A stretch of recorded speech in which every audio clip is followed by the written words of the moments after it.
brace yourself for a question that will make you to rethink about everything.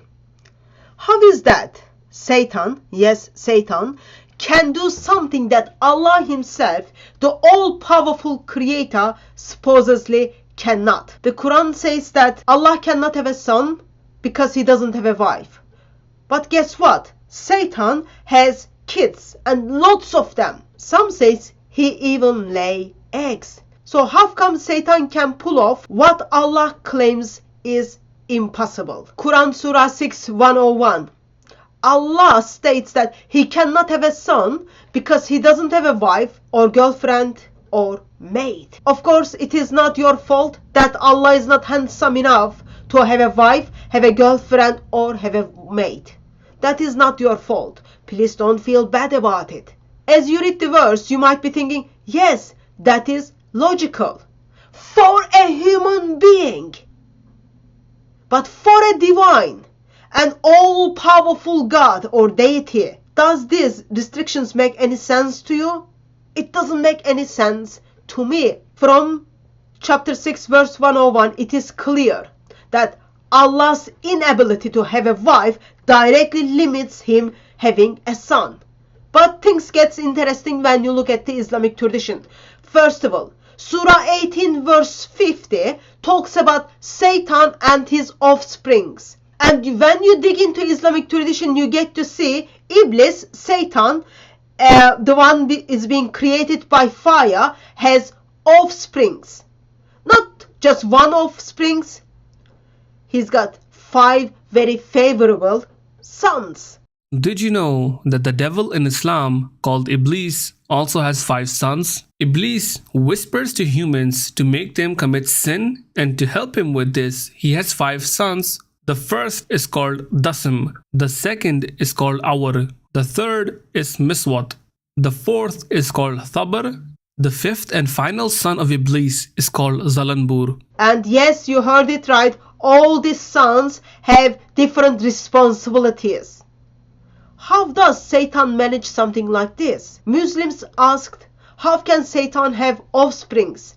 Suyuti expressed that Satan has a wife, and name of his wife is Samum. Others claim that they did not attend the wedding of Satan, but expressed that for Satan to have an offspring, he must have a wife. So while one view is that Satan has offsprings because Satan has a wife, another view is the way which his offsprings came into being is that he inserted his private part into his private part, then he laid 5 eggs, and that was the origin of his offsprings. You imagine that, how it works. Another explanation is given by scholars is that Allah created Satan with a penis on his right thigh and vagina on his left thigh, so that he impregnates himself in the manner, and 10 eggs are laid each day, and from each of them emerge 70 male and female devils. So how does Satan have offsprings?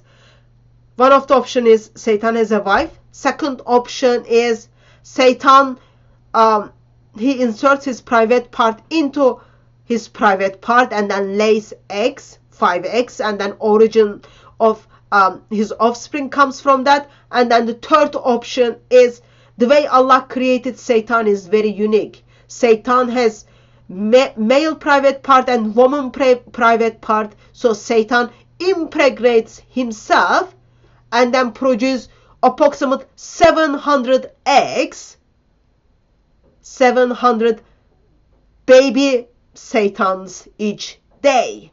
And tradition goes on and express that Satan lays his eggs in a marketplace.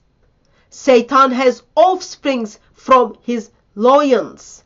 There is nothing indicate these eggs are from female, namely his wife or otherwise. So some tradition tells us, no, Satan doesn't have a wife. That means Satan is able to produce sons, not only one, but sons without a wife. the way Allah created Satan. Then here's my questions. If a Satan created being can't figure out how to have offsprings without a wife, why can't Allah, the creator of everything, do the same?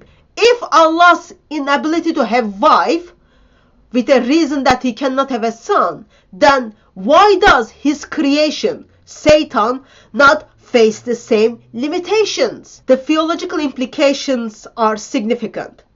If Satan, who is subordinated being, has a level of ability or creativity that Allah doesn't have, what does that say to us about Allah's being all-powerful?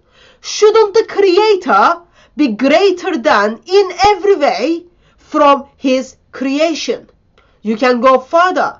If Allah cannot transcend human being limitations, like needing a wife to have a son, how does this ally with the claim that Allah is all-powerful and completely unlike his creation? I am puzzled by the teachings of Islam. Allah cannot have a son because he doesn't have a wife, yet Satan can have offsprings. Not only one, have offsprings without one. Satan can have a wife, yet Allah cannot.